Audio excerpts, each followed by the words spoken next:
Chapter 8: How to Navigate the Online Noise in the Long Run. I've spent the morning Googling digital detoxes. Nick Spalding. Upping the ante on your doom fast. If you've decided to do a truther detox, as suggested in the previous chapter, you might consider going even further during your week-long doom fast by getting off social media altogether. I realize going completely cold turkey off socials might sound like virtual death to the ears of your ego. So be it. Some of my longer stints offline, which often occurred by accident instead of design, hurricanes, blizzards, etc., ended up being pivotal breakthrough moments in terms of my creativity. This topic is related to my discussion of the importance of procrastination in Chapter 11. Consider that today's world thrives on interconnectedness. We're blitzkrieged with branding, updates, selfies, opinions, and curated lives. It's easy, indeed normal, to feel lost and overwhelmed in all the white noise. Considering this sad state of affairs, this passage from John Mark Comer's The Ruthless Elimination of Hurry rings truer by the day. The reason we live in a culture increasingly without faith is not because science has somehow disproved the unprovable, but because the white noise of secularism has removed the very stillness in which it might endure or be reborn. It strikes me as unreasonable, to say the least, to think that we can return to our stillness if we stay plugged in 24/7 to a matrix purposely designed to move us into busyness, thus the need for regular time away from the madding online crowd. Consider such stints devoted to quieting the mind, or frankly, doing just about anything remotely healthy offline, psycho-spiritual resets. Exercise your superpower by being yourself. Let this penetrate for a moment. Your individuality, your personal energy and perception is a superpower. Don't let the digital din convince you that you're weak. You're much stronger than you realize. As a thought experiment, picture social media as a giant high school cafeteria. Remember the intense pressure to fit in? Online, that pressure is terrifically amplified. Algorithms track and maybe someday will even anticipate your every click. This creates echo chambers inside echo chambers, but true connection thrives on genuineness, authenticity. When after time away, you do return to the social circus of the internet, be sure to embrace what makes you different. Share your passions, your motivators, not a stranger's.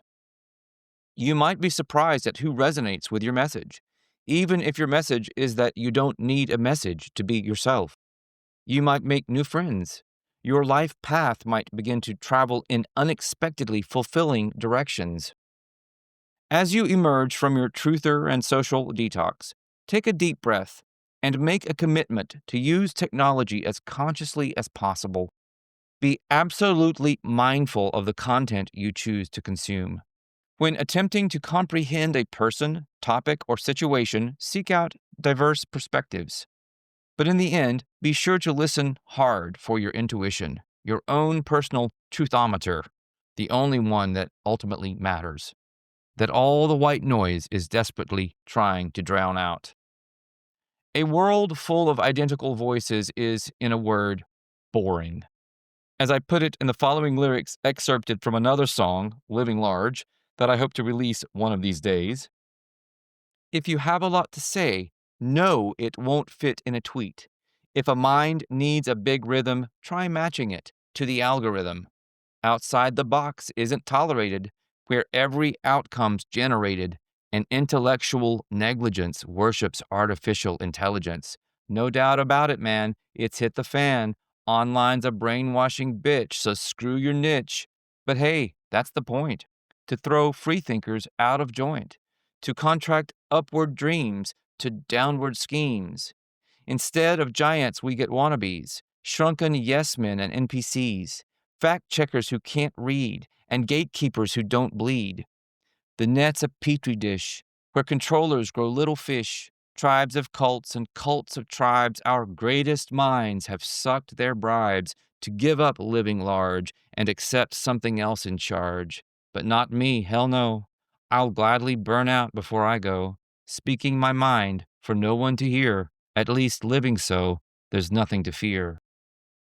We're social creatures, hardwired to seek connection. But where's the line between belonging and losing ourselves? In the best of circumstances, being true to yourself is a delicate dance, a tightrope walk, one with a long way to fall if you screw up, between community and individuality. Imagine joining a book club, completely jazzed to discuss your favorite novel. You quickly realize everyone else loved it too, but for a totally different reason. They all seemed to agree what the book was about, but you couldn't disagree more. Do you conform to the group's interpretation, suppressing your own? Or do you speak your mind, risking potential disagreement and unpleasantness? Do you exercise the superpower of your personality, cape and all, like Superman? Or do you play the role of Clark Kent, hiding who you really are behind your nerdy glasses? Consider what you would have done had you participated in Stanley Milgram's infamous 1960s obedience experiments. He examined test subjects' extreme, to say nothing of extremely dangerous, willingness to kowtow to presumed authority figures, even when ordered to do potentially lethal harm to others. Social pressure plays out constantly and in magnified fashion in the digital world. Our egos are stroked with likes and comments for echoing popular opinions. But true connection requires vulnerability and the courage to share our authentic selves, even when this shows how different we are. It's sort of like cooking. A pinch of salt might enhance the flavor, but too much overwhelms the dish. Community is that way. It might add spice to life, but too much conformity can make us bland. The key is to identify thriving communities that celebrate individuality, neutral spaces where differences are valued, not silenced.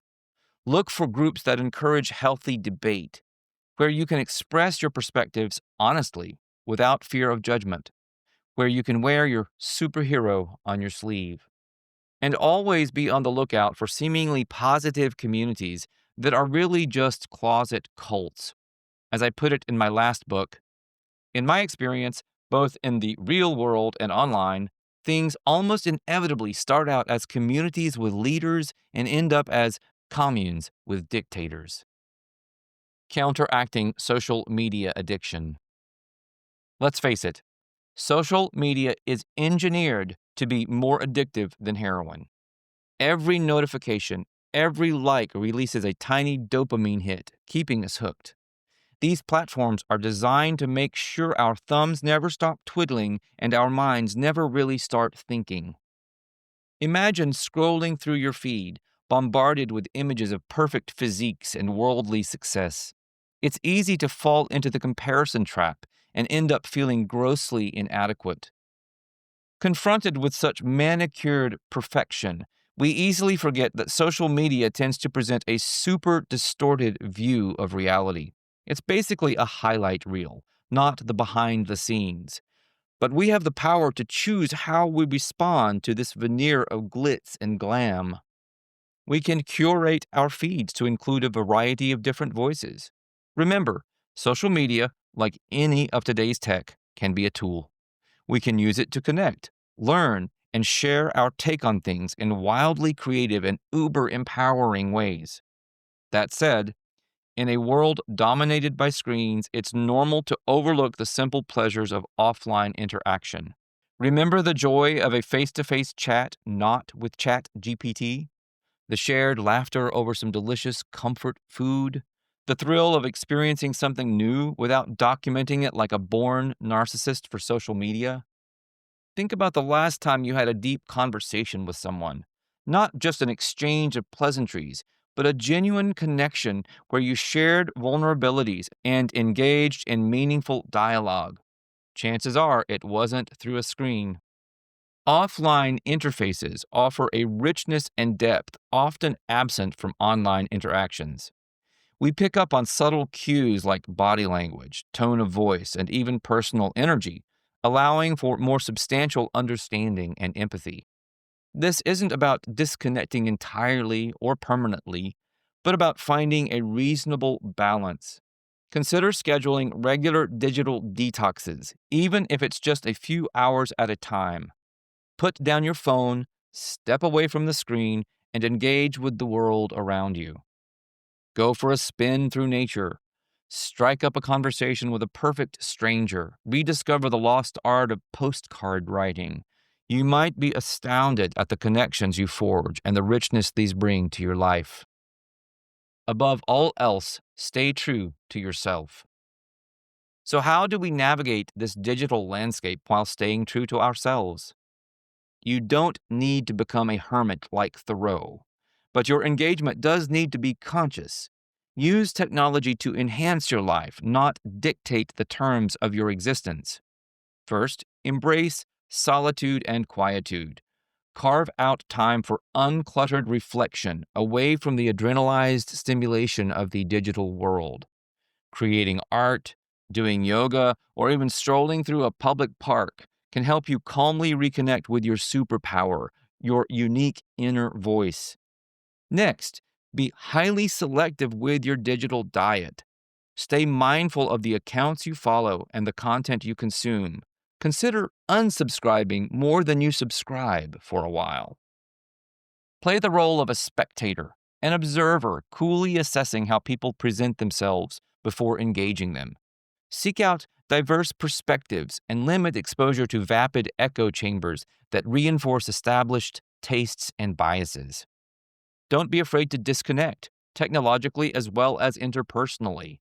Set boundaries not just around your internet use, but also on your human interactions. Designate screen and even people free time for solo activities you enjoy, whether reading or pursuing a hobby. Make friends with yourself. Embracing your quirks can help. What makes you different is what makes you interesting. Cultivate your passions even if they're not mainstream. Regardless of whether you choose to share them online, you'll be enriched by simply getting to know and being the fascinating individual you are. In short, don't hesitate to swim against the current of the world. If you decide to broadcast your uniqueness, you might just find that your life is greatly enhanced as you forge alliances with like-minded free thinkers. On the other hand, if you opt to keep your superpower on the down low, that path will also have its considerable rewards, some of which you and only you will appreciate. Finally, understand that taking time for and by yourself is a tried and true recipe for building your energy and increasing personal power.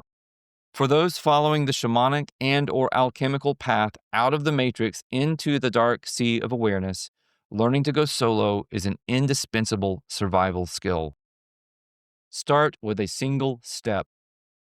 Navigating the digital age without losing ourselves is an ongoing journey, not a singular destination.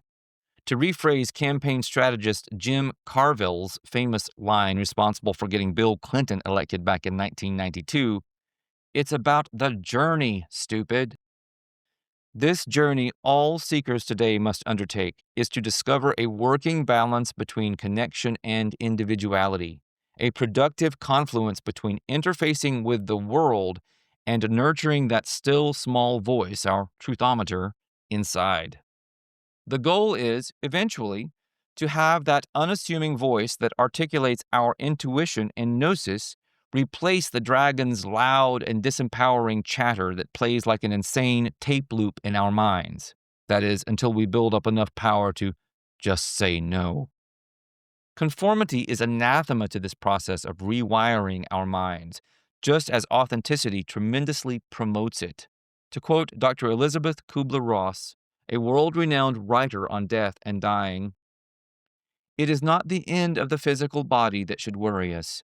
Rather, our concern must be to live while we're alive, to release our inner selves from the spiritual death that comes with living behind a facade designed to conform to external definitions of who and what we are.